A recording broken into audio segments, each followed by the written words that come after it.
Hello, Modern here. In today's video I want to show you my take on an incredible range DPS build for Baldurs Gate 3 that can do anything you like. We are going to combine the classic Sword Bard and Hunter Ranger with some minor dips into other classes to get the build going. You will deal incredible amounts of damage right from the get-go due to the Titan String Bow, obtainable very early on. You are also going to be the perfect party phase, and you can also take care of any thieving business that needs to be taken care of. This character is practically a Mary Sue. There is nothing it cannot do. Now with this short introduction out of the way, let's have a look at the gameplay. The early game is the most consumable intensive part. However, elemental arrows are plentiful and can be utilized to boost your damage considerably once you spend all your bardic inspirations on flourishes. You also gain access to very strong spells like Fairy Fire to boost your hit chance, Enhance Ability for basically permanent advantage on saves and any ability checks, Longstrider as a ritual spell to buff your movement speed and that of your party members, and you are also going to get access to Hold Person for a strong single target CC ability. Most of the saving throws for those spells are relatively good, because we are not going to dump our charisma score. We still have 16, which is in line with every single caster. Once you get access to the Titan String Bow, however, you're going to pop off. You're going to deal incredible amounts of damage because of this item. For this, we're going to chuck our Hill Giant Elixirs. The Titan String Bow adds an additional damage modifier to most of the damage rolls in the game. This, combined with most of our core equipment found in Act 1, will serve you well into the mid and end game. Now the mid game really gets this class going. Bardic Inspirations being restored on a short rest, access to an extra attack, and the Glyph of Warding, an exceptionally strong AoE ability or CC ability, solely based on your choice, will come in clutch in most scenarios. Your spell save DC is still good enough to consistently hit enemies, but ideally you should not need to. A caster can do this a little bit better, so you can save your actions on actual DPS, because your range attacks are going to hit like a truck. Enemies will melt at this point. Nothing is strong enough to beat you, as long as you play smart and keep your distance. And once you access the endgame, you become a true powerhouse, gaining 2 additional levels for the Rogue, Sneak Attack and potentially Warlock Hex. But you can also do a different build with 2 levels in the Fighter class to get access to Action Surge, which is a powerful ability on a short rest. This means you get 2 additional attacks instead of just a sneak attack every round. If you are playing on just tactician modifiers, this is more than fine and you don't need the setup, because you can still use your hunter's marks instead of hacks and benefit from the damage boost anyway. Now this, combined with their previous equipment upgrades and a much needed respec to optimize our damage, will make this class hit very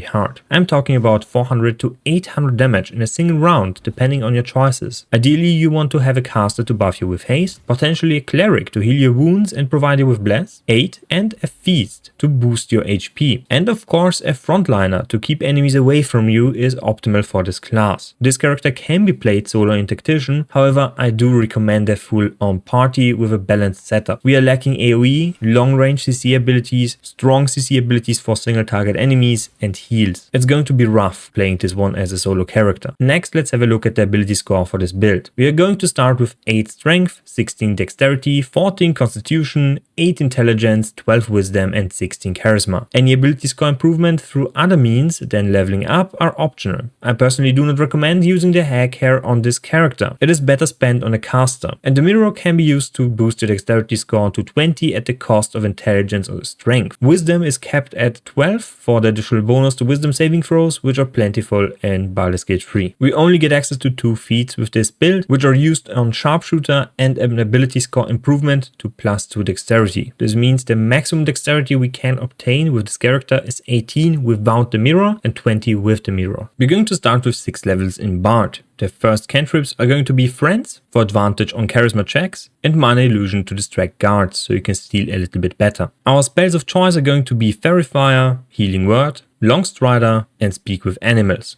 Speak with Animals as well as Longstrider can be used as a ritual spell so you don't use up any spell slots. For the instrument, go with the flute, because the flute is the best one. And our ability score is going to look like this, as mentioned before. On the second level we are going to pick Heroism. The third level is going to give us access to the College of Swords, which now gives us the Flourish abilities. Now for the Flourish abilities, you are mostly going to use the Slashing Flourish, which gives you basically 2 attacks in one. For the fighting style, we're going to use the 2-weapon fighting. Since we're going to use 2 +1 hand crossbows, we are going to benefit greatly from this in the early game until we have our bow. We are also going to dual wield swords, so your offhand will deal additional damage. As for the spell, we have multiple options here. For the AoE option, we can go with the Cloud of Daggers. If you do not have an AoE caster in the party, I highly recommend the Cloud of Daggers. If you do, go with the Hold Person spell. At level 4, we get access to the ability score improvement, so we go with 2 points in dexterity. We can alternatively go with the sharpshooter skill, which is found down below here. This one gives you a penalty of -5 to your attack rolls, but the damage is going to increase by 10. So your flourish will deal 20 more damage. If you can live with missing a lot of your shots, you can go with the sharpshooter and increase your dexterity later on. I personally prefer the additional hit chance with the ability score improvement. For the cantrip, go with light, and for the spell, we are going with the invisibility spell.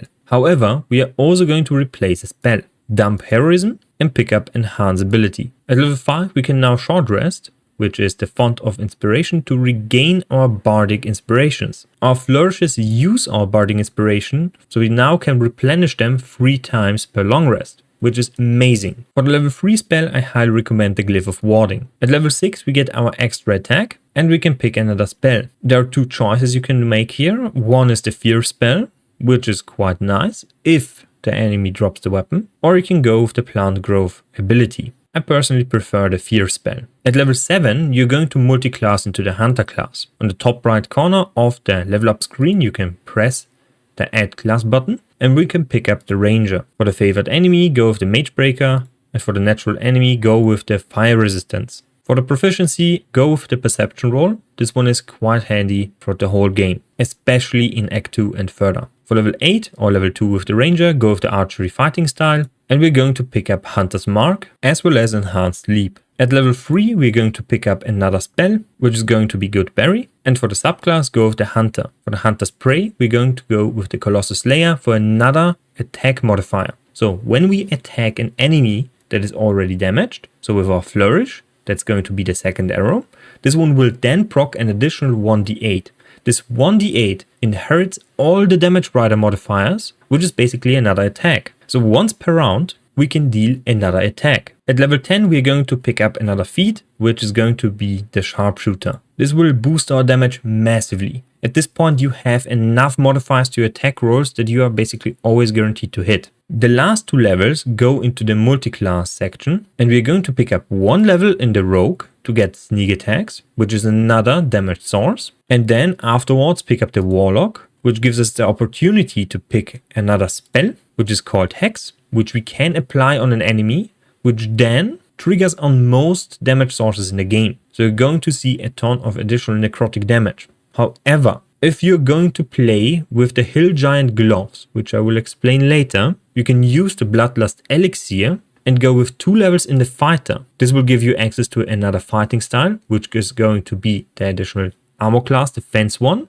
And at level 2, Action Surge. Action Surge gives you basically 2 additional attacks, which we can use on arrows like the Arrow of Slaying, which is basically another 2 attacks. Killing an enemy with the Gloves of the Hill Giant Strength and the Bloodlust Elixir will give you just 2 damage less per proc of the Titan String Bow, but you get 2 additional attacks. With Action Surge on a short rest, which is another 2 attacks. So you have a lot more freedom to choose and pick targets. You can burst one target, you can switch up to another target. So that's the plan, the basic game plan. You're still going to use your bonus action to use your Hunter's Mark on a target, but you don't need to use Hex. Since we are going to attack regularly, Hunter's Mark will proc on a target. So we are not really dependent on that. Both are equal for this build, but the damage potential in the Fighter 2 level dip is higher. So, to sum it up, go with 1 level in Rogue and then 1 level in Warlock, pick up Hex and for the second spell Command, or go with 2 levels in the Fighter with the fighting style Defense. Next, let's have a look at the buff routine of our character. On the screen you can find the sources of each specific item I will talk about in the guide. This includes all equipment items and where you can find them. First, let's have a look at the Dark Throat Glaive. Now this glaive specifically gives us the ability Draconic Elemental Weapon. When we equip this weapon, we get another button, which we can then use to buff our weapon. However, what this weapon doesn't tell you is you don't have to have this one equipped. We are currently rocking this one on our bow because we need to press, after equipping this weapon, this button to switch weapon from the melee option to the range option. Now applying the buff now on our character will bind this specific buff until a long rest to the Titan String Bow, giving it a +1 to attack and a 1d4 lightning damage additionally. So that's the first thing we want to do after waking up from our long rest. Next we're going to use an Elixir of Giant Strength or an Elixir of Cloud Giant Strength in Act 3 or further. During combat for 10 rounds we can use our bonus action to apply an Oil of Accuracy. This will give us a +2 bonus to attack rolls with the oiled up weapon, which is the Titan String Bow. So if you're using the Sharpshooter after level 4 with the Bard, you need to apply the Oil of Accuracy to offset the penalty. Next we can also use the Potion of Speed, especially in Act 1, where you do not have access to haste to get another attack. This will also buff our armor class, give us advantage on saving throws for dexterity rolls, and double our movement speed. Once you reach Act 3, you can find the Gauntlets of Hill Giant Strength. Those provide you with 23 strength. So we don't actually need to use our Hill Giant Strength elixirs or Cloud Giant Strength elixirs, and instead can opt for the Elixir of Bloodlust. The Elixir of Bloodlust, whenever we kill a foe, grants us another action. Since we have an extra attack, this results in 2 additional attacks per round. We can now use our Arrows of Slaying to basically double dip, because we have 2 attacks in this one. It's 1d8 plus 1d8, so our Titan String Bow attack,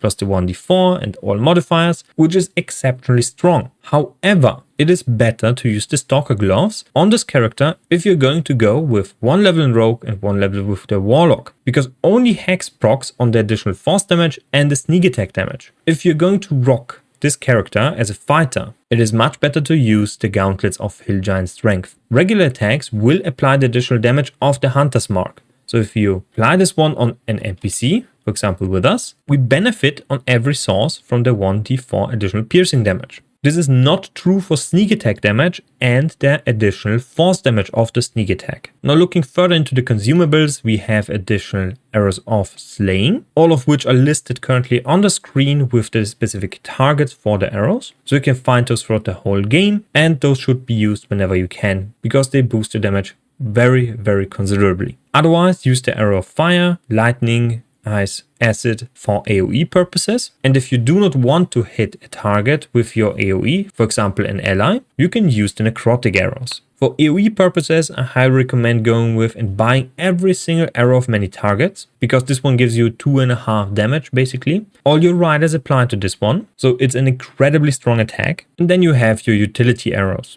This includes the Arrow of Arcane Interference, Solving, Transportation and Darkness, all of which are very situational. I personally don't like using them. There are better options with those. You are the primary DPS of your group, so wasting those precious damage points for a little bit of utility which your casters can do better is not a good choice. However, the Arrow of Roaring Thunder can be good. If you're looking to push a target back into a chasm, for example, this will one-shot them, but you will lose the loot. And sometimes you will find the barbed arrows, but I personally don't like them. Next, let's have a look at the equipment. We're going to start with 2 hand crossbows, find them at Demon with a +1 enchantment. When you're looking through an NPC and they don't have this hand crossbow, level up with one character or respec the character and come back to the NPC, they will now have a different inventory. You can also long rest instead, which will have the same effect. So you can long rest or level up. The hide armor can be found in the Goblin Camp. It's the best in slot Act 1 armor. Nothing comes close to this one in the early acts, because you get a +1 bonus to dexterity saving throws and checks, which also applies to thieving, and a bonus to initiative rolls. So you get 16 AC and additional boni. At the same NPC, the Grad the Trader, in the Goblin Camp you will find the Gloves of Archery. Pick those up as soon as possible. The Bard does not get a longbow proficiency, so you cannot use the Titan String Bow, which can also be obtained in this specific act. Speaking of the Titan String Bow, this bow is essential for the build and is your best in slot bow.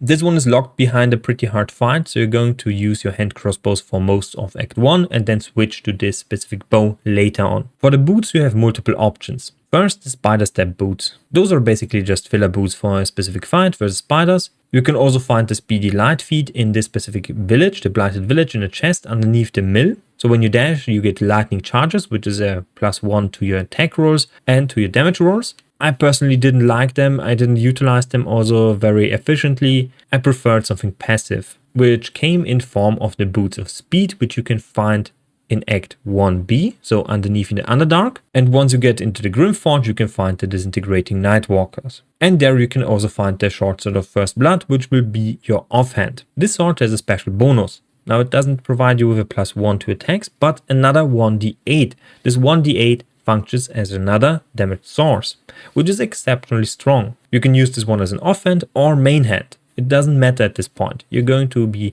regularly in melee range, so having this specific sword is going to be really strong. At Dareth you can find the Casting Band, which adds 2 additional acid damage to most of your attacks, and you can find the Strange Conduit Ring also in Act 1. Since we are going to use our Enhance ability quite often, which is a concentration spell, as well as our Hunter's Mark later on, you will nearly always benefit from the 1d8 additional psychic damage. Next you will find the Brood Mother's Revenge, also in Act 1 from Kargath. This one is a 1d4 poison damage, not 1d6. You will need to receive a heal, which you can do with the Healing Word or a dedicated healer. So Shadowheart for me is a healing cleric. So this one is going to be additional damage. Like I said, our Titan String Bow is going to be our weapon of choice throughout every single act. Same with the Knife of the Undermountain King. This one increases our chance to roll a critical strike and rerolls 1 or 2s. There's a lot of dice in this build, so 1d4s, 1d6, and those get rerolled. So we are going to average higher damage numbers. Once we enter Act 2, we are going to exchange some of the items we found in Act 1. One example of this is the UNT Scale Mail, which can be bought from Demon in Act 2. This one is just a straight up better armor. We can also find the Diadem of Arcane Synergy. This one basically always procs as soon as we inflict a condition. So our regular attacks also count for this one. As long as we are a bard, we get a +3 modifier. But as soon as we now dip into the ranger at level 7, this one will change to a 1. Because our casting modifier of the last class is going to override our casting modifier for the bard, which is the wisdom modifier for the ranger. So this one is going to be a little bit less value. Later on we are going to respec again, so at level 12, to benefit from this one to the fullest potential. But until then you can use the Helmet of Arcane Acuity, which will now give you additional DC, spell DC for our spells. So you can hit your glyph of warding much more easily. In Act 2 we can also find the Risky Ring. We can use this one on this class once we have the Sharpshooter feat, and once we get another level in the Rogue, we're going to need this ring to apply our sneak attacks. Next is the Color's Glow Ring. This one is just additional damage. So with our Light Cleric we are going to cast the Daylight spell on the weapon, which now procs the ring for us. And additionally we can use Falar Aloof to boost our damage even further with this specific spell. So it's 1d4 additional thunder damage, which now stacks with all our modifiers and all our riders and all our sources of damage, which increases our damage exponentially, which also procs the Color's Glow Ring. And finally in Act 3 we can complete this build. We get the Cloak of Displacement, which is just a pure defensive option. We get our last upgrade, the Armor of Agility, which is basically a better UNT armor. We get the Stalker Gloves, which gives our sneak attack another source of damage, which is force damage. And our Titan String Bow additionally adds to this one. So it's actually 1d4 +5 if we are going to use the pot, the Hill Giant pot, or +8 with the Cloud Giant pot. But if we are opting for the Gauntlets of Hill Giant Strength, we are not going to use those gloves. So you can exchange those interchangeably depending on the elixir you want to use and depending on what class you're going to play. So the fighter is going to go with the Gauntlets of Hill Giant Strength instead, as well as the Elixir of Bloodlust. All those elixirs can also be crafted with the Alchemy tab. For the boots, we can use a plethora of different things. I personally like the Disintegrating Nightwalkers found in Act 1, but you can also use the Boots of Persistence, which gives you freedom of movement and Long Strider. However, the additional Misty Step on a bonus action can be used to reposition the character quite well, so I personally prefer this item. And for the last item, for the offhand, we're going to use the Rhapsody, which is obtained after beating Cazador, the Vampire Lord in Act 3. Killing enemies will stack up a buff, which you can find on the buff bar, the Scarlet Reminiscence, which is a +3 to attack rolls, to damage rolls, and spell save DCs. If you are using a caster that uses this specific dagger, you can use a different offhand, but I highly recommend you to use this one on this specific character. The 3 DC on spell saves can be obtained through other means. Next, let's have a look at the damage calculation. For this one, we are going to showcase this with an NPC here, Kled. We activate Falar Aloof. Next, we're going to position our character, use our Hex ability on this specific character. which will start the combat, and we're now going to use our slashing flourish to attack the enemy, which will pop a bunch of damage numbers. Now, let's have a look at this one, because there is quite a lot to unpack here. As you can see here, we see quite a bit of damage added to this. This one is basically just our attack. So we're looking at just the 1d8 from our bow, then our dexterity modifiers, the +2 to attack because of our enchantment here, weapon enchantment. Then we add our sharpshooter, then the +3 casting modifier from arcane synergy, which is obtained through the warlock class. Remember, at the last, we're going to pick the warlock. If you're playing the fighter, you want to respec and pick up a bard level at the very end, which will then have the same effect. We have +3 from the Scarlet Reminiscence, which is obtained through the dagger, so this one, and +5 from the Titan weapon, which is obtained through 21 ability score in strength and the Titan string bow. This amounts to 40 damage without a crit. We now have a +1d4 additional lightning damage based on elemental weapon on the Titan string bow. Then we are adding our hex damage, then the radiant damage, then the second attack, same thing here. Then we add another source of damage because the Falar Aloof will benefit from the Scarlet Reminiscence and the Titan string bow, which will then proc a hex and a radiant damage. Then we have the Colossus Slayer damage, again proccing hex, proccing radiant damage, proccing Falar Aloof, and so on and so forth. Then we have our sneak attack, same thing here. Then we proc our additional force damage sneak attack, which then procs another hex, another radiant damage, both of which proc another Falar Aloof, which then procs another necrotic damage, radiant damage, and so on and so forth. So resulting in roughly bazillion damage without a crit. If we use hold person on this target, this one will crit, deal more damage, and so on and so forth. So our opener is going to deal incredible amounts of damage. For a fighter, we are not going to see this part. However, we are going to see this part again. So we are going to see 40 damage or 30 damage, whatever, then 3 lightning damage, necrotic damage, radiant damage, 2 times, because we're going to attack 2 times. We could potentially use an Arrow of Humanoid Slaying, which will have the same effect as this one. So we are going to see this specific thing again. One thing you need to know, the second attack from the Flourish does not proc another Falar Aloof, so it's only one. After we kill a target, we can use our reapply hex and reapply this debuff.